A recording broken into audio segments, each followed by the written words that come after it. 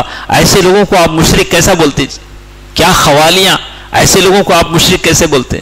تو شیخ اسی لیے بار بار دہرا رہے ہیں, بار بار شیخ اسی لیے ریپیٹ کر رہے ہیں کہ وہ لوگ جو مشرکین مکہ تھے, فَكَانَ مِنْهُمْ مِنْ أَهْلِ الصِّيَامِ, وہ لوگ روزہ رکھتے تھے, نماز پڑھتے تھے, اور اللہ تعالیٰ سے دعائیں بھی کرتے تھے, حج بھی کرتے تھے, صدقہ بھی دیتے تھے, رشتہ داری بھی کرتے تھے, ذبح بھی کرتے تھے, جانور ذبح بھی کرتے تھے.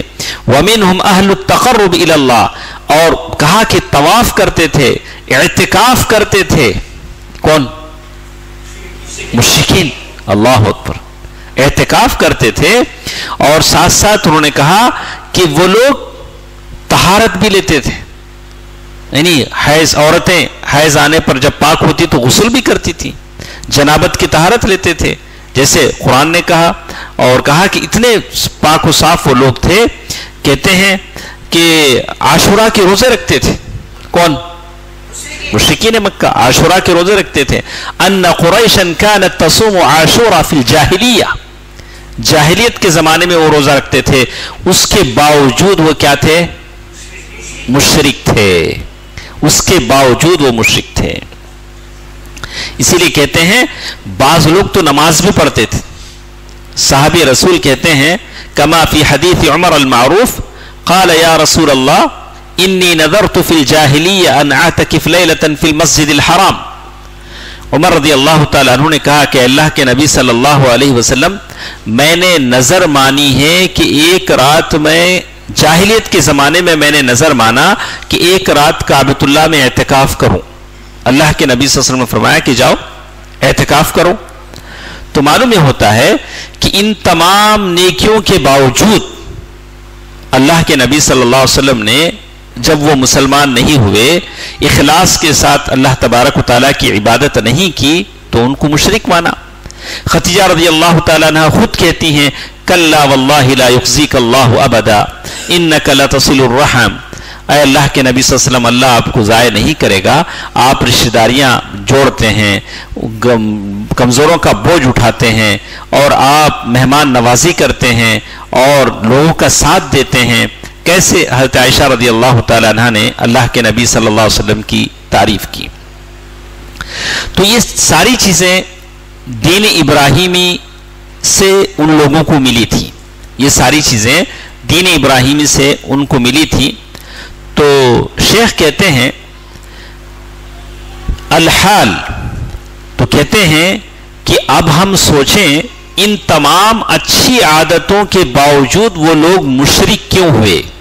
ہاں سوچنا پڑے گا نا, اتنی اچھی باتیں تھیں, وہ لوگ کیوں مشرک ہوئے؟ کیا وہ ربوبیت کو نہیں مانتے تھے, اللہ کو رب نہیں مانتے تھے؟ مانتے تھے کہ نہیں مانتے تھے؟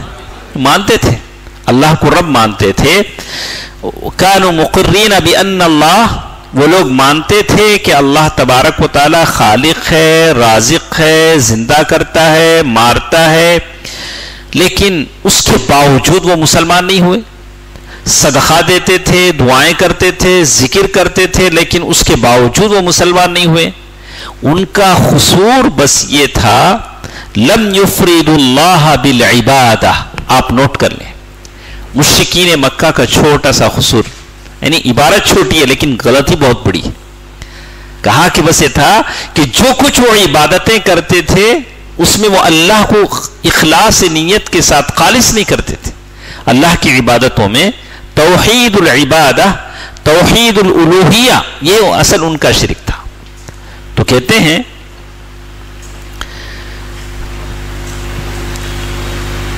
ایک سوال انہوں نے کہا کہ وہ لوگ جو مشرکین کتنے خداؤں کی عبادت کرتے تھے؟ 3 خداؤں کی, اساف, نائلہ, لات, منات, عزا, وہ سوا, یغوث, یعوق, نصر, ان تمام کی جو عبادت کرتے تھے کس دعوے کے ساتھ کرتے تھے؟ کیا وہ خالق ہیں؟ نہیں, وہ خالق نہیں ہیں؟ کیا وہ مستقل رزق دینے والے ہیں؟ نہیں ہیں۔ جب ان سے پوچھا جاتا، جیسے اللہ نے سورۃ یونس آیت نمبر 31 گئے بار بھی ہمارے پاس گزری، کہ میں آپ سے ہی کہتا ہوں کہ ہم جب تک قرآن مجید کی آیت کو بطور دلیل کی یاد نہیں کریں گے ہم کو کوئی فائدہ نہیں ہوگا، دلیل یاد کرنا پڑے۔ قُلْ مَنْ يَرْزُقُكُم مِّنَ السَّمَاءِ وَالْأَرْضِ أَمَّن يَمْلِكُ السَّمْعَ وَالْأَبْصَارَ وَمَن يُخْرِجُ الْحَيَّ مِنَ الْمَيِّتِ وَيُخْرِجُ الْمَيِّتَ مِنَ الْحَيِّ وَمَن يُدَبِّرُ الْأَمْرَ فَسَيَقُولُونَ اللَّهُ۔ جب اس سے پوچھا جاتا کون زندہ کرتا ہے، کون مارتا ہے، کون یہ آنکھ کان اس کی ساری طاقتیں دیتا ہے، تو کہتے تھے کہ اللہ۔ ربوبیت کو تو مانتے تھے لیکن الوہیت کو نہیں مانتے تھے۔ تو یہ سارے رسول جو بھیجے گئے، کیوں بھیجے گئے؟ ربوبیت کو تو مانتے ہیں، الوہیت کے لیے بھیجے گئے، اس کی طرف بلانے کے لیے بھیجے گئے۔ تو اسی لیے انہوں نے کہا الجواب لأنهم جعلوا تلك الآلهة وسائطا في طلب الرزق۔ انہوں نے ان بتوں کو اللہ اور ان کے بیچ میں وسیلہ بنا لیا، شفاعت کا طریقہ بنا لیا، تو اسی لیے وہ مشرک ٹھہرائے گئے۔ تو اسی لیے کہتے ہیں ان کے ان بتوں کو اللہ اور ان کے بیچ میں وسیلہ بنانے کا سبب کیا تھا؟ شیخ نے لکھا 2 وجہ سے، آپ نوٹ کر لیں۔ جہت توجہ، یعنی اللہ کی توجہ حاصل کرنے کے لیے انہوں نے ان بتوں کا سہارا لیا اپنے اوپر، یعنی اللہ تعالیٰ کی قربت حاصل کرنے کے لیے۔ اور دوسری چیز جو ان میں تھی مکانتها عند اللہ حتی ترفع الحاجات، اللہ کے پاس ان کا جو مقام تھا، مرتبہ تھا، فرشتے بڑے مقام والے ہیں، اس مقام کے وسیلے سے اللہ تبارک و تعالیٰ کی قربت انہوں نے حاصل کرنے کی کوشش کی۔ وسائط بینہم و بین اللہ تبارک و تعالی، وسائط کے معنی کیا ہے؟ وسیلہ، سیدھا سادہ آپ کہیں گے کہ وسیلہ۔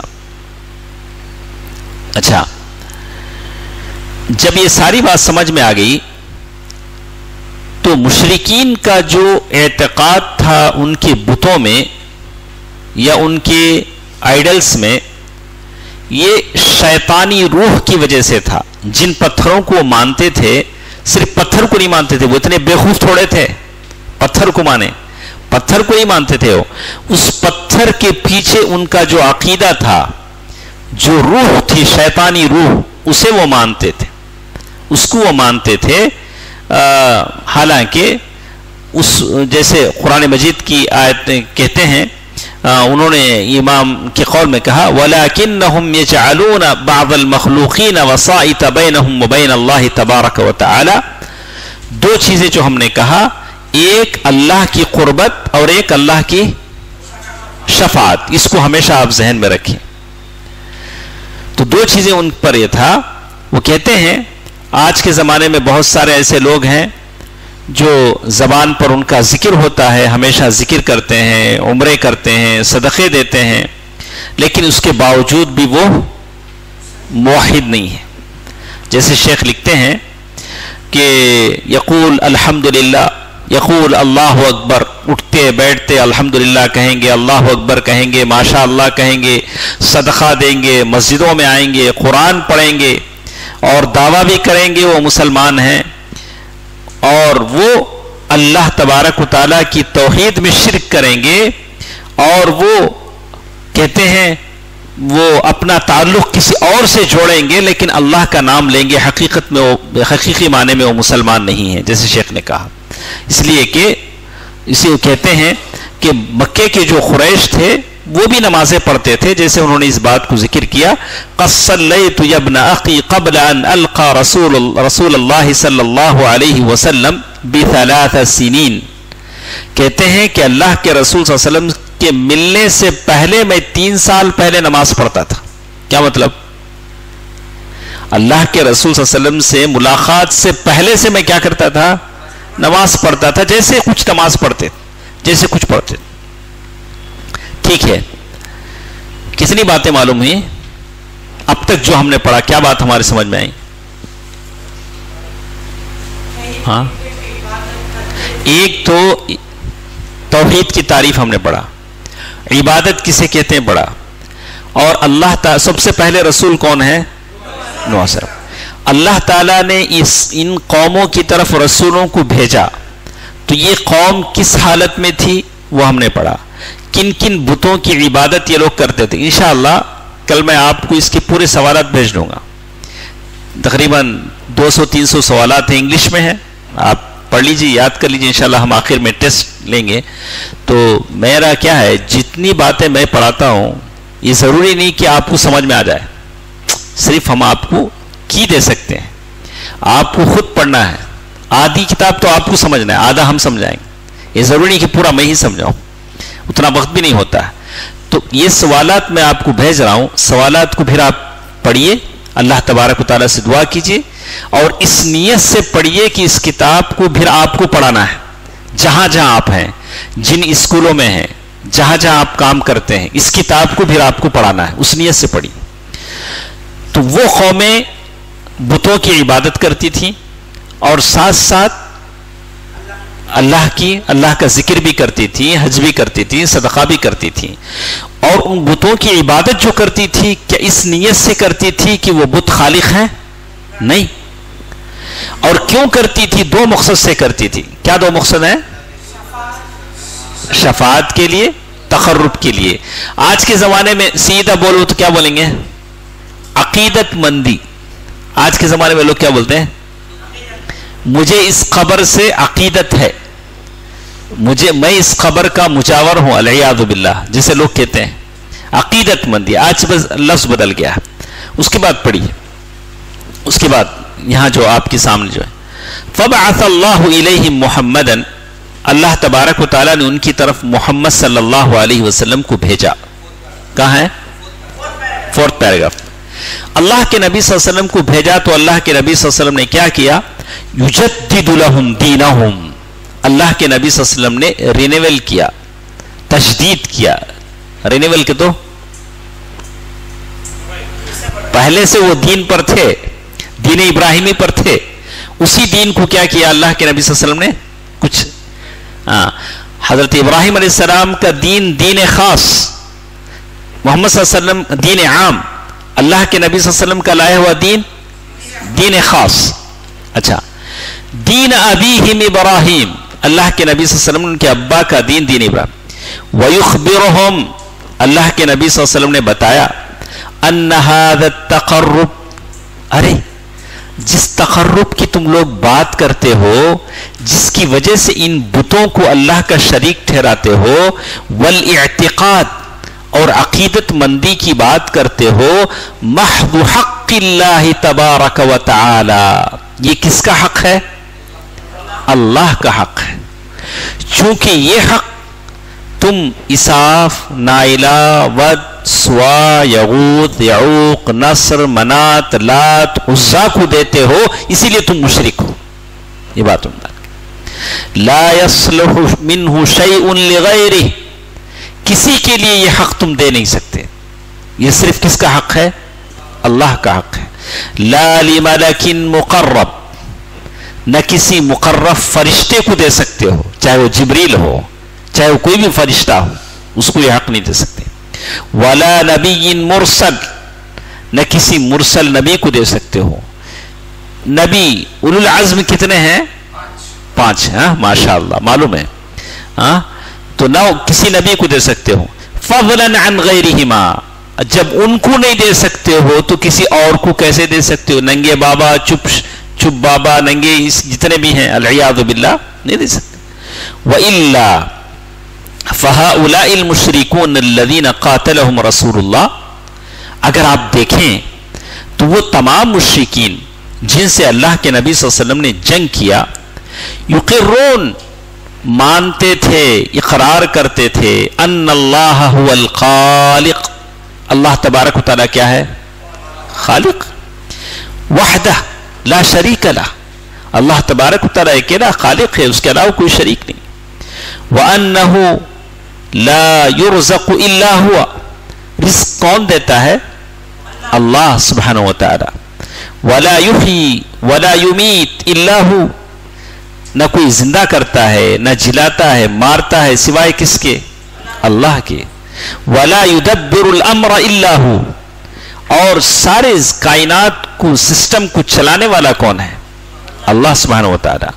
وَأَنَّ جَمِيعَ السَّمَاوَاتِ السَّبْعِ، ہے آپ کے پاس؟ کہاں ہے؟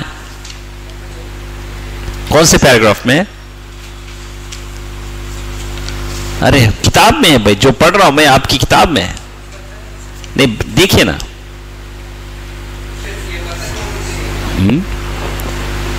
آپ کی کتاب میں ہے.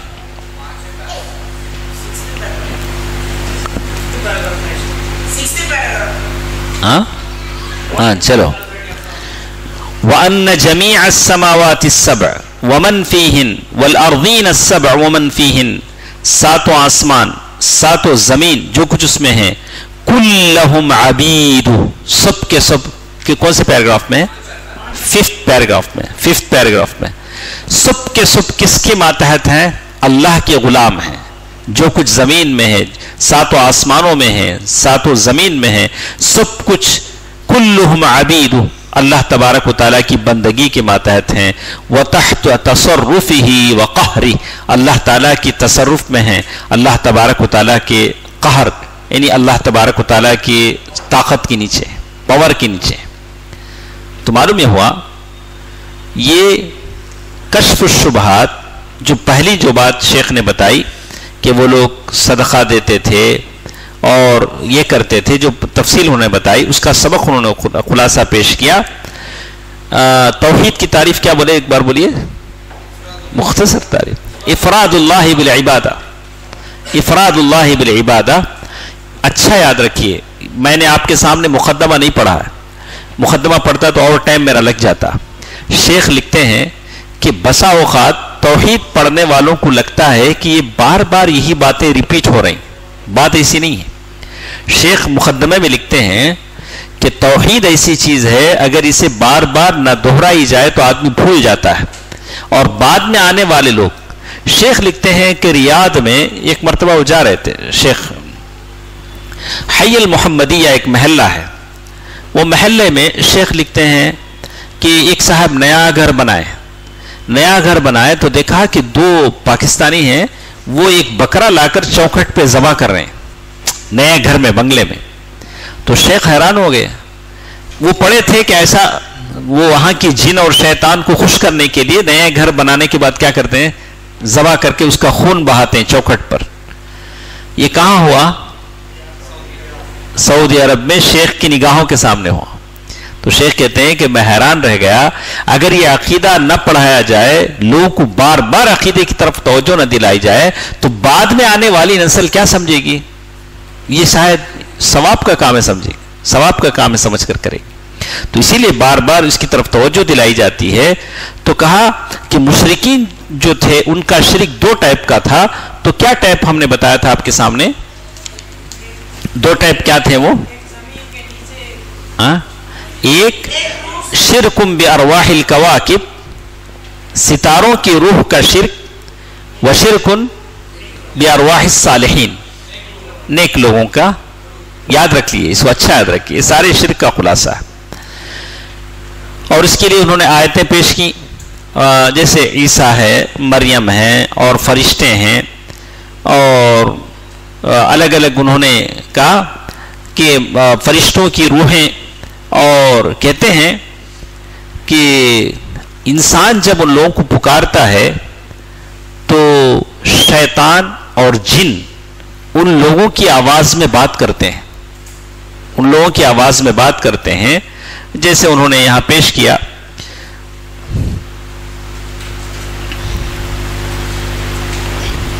فرشتوں کو کیوں انہوں نے اللہ تبارک و تعالیٰ کے بیچ میں شریک ٹھہرایا؟ ان کا روح پاک ہے. فرشتوں کی روح کیا ہے؟ پاک ہے. تو معلوم یہ ہوا ان سبب شرک المشرکین بالملائکہ والتعلق بالارواح الطاہرہ، ان کی روح پاک تھے، اس لیے فرشتوں کے شریک ٹھہراتے تھے. فالملائکۃ ارواح طاہرہ بالاتفاق. اور آگے وہ کہتے ہیں کہ آج کے زمانے میں جو لوگ مشرک، خبر پرست، خبروں سے اور ایسے لوگوں کو شریک ٹھہراتے ہیں، فَإِنَّ لَهُمْ شِبْهٌ مِّن جِنْسِ شِبْهِ الْمُشْرِكِينَ، ان کی بھی شباہت اس زمانے کے مشرکین سے جو فرشتوں کی روحوں کی عبادت کرتے تھے ان سے ملی جلی ہے. جیسے آج کے زمانے میں کہتے ہیں لوگ الگ الگ کسی خبر پر جاتے ہیں اور وہاں جا کر عبادت کرتے ہیں تو کہتے ہیں اس خبر میں سے آواز آتی ہے، کوئی ہماری دعاؤں کو سنتا ہے، حالانکہ خبر والا نہیں سنتا، جن ہے جو خبر والے کی آواز میں بات کرتا ہے. جیسے اللہ تبارک و تعالیٰ نے قرآن مجید میں کہا، اور اللہ تعالیٰ نے جن کو یہ طاقت دی ہے وہ روپ دھار سکتا ہے، آواز بدل سکتا ہے، اس لیے کہ اس نے کہا ہے لَأَحْتَنِكَنَّ ذُرِّيَّتَهُ إِلَّا قَلِيلًا، سورۃ الاسراء آیت نمبر 62، إِلَّا عِبَادَ اللَّهِ الْمُخْلَصِينَ، میں تیرے سارے بندوں کو گمراہ کروں گا. تو کہتے ہیں کہ اسی وجہ سے جن مختلف روپ دھار کر کے انسانوں کو گمراہ کرتا ہے اور اسی آواز میں وہ بولتا ہے. پھر شیخ نے ایک مسئلہ ہمارے ساتھ ذکر کیا، وہ مسئلہ ہے تحذیر الارواح. کیا مطلب؟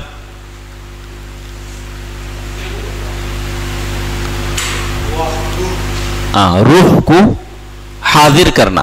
کیا کرنا؟ روح کو بلانا. ایک آدمی چلا گیا، اس کی روح کو کیا کرتے ہیں؟ آتی کیا روح؟ لیکن لوگ بولتے ہیں، بلا کر بہت ساری چیزیں پوچھتے ہیں.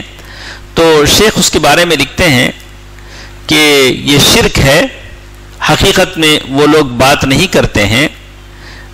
بصورت ابن آدم، جن کو اللہ تعالیٰ نے آدم کے بیٹے کی شکل بدلنے کی طاقت دی ہے، وہ اس کی شکل میں آتا ہے. جیسے کما جاء ابلیس للمشرکین فی صورت رجل نجدی، جیسے کہ ابلیس ایک نجدی آدمی کی شکل میں آیا تھا اللہ کے نبی صلی اللہ علیہ وسلم کے زمانے میں. کب آیا تھا؟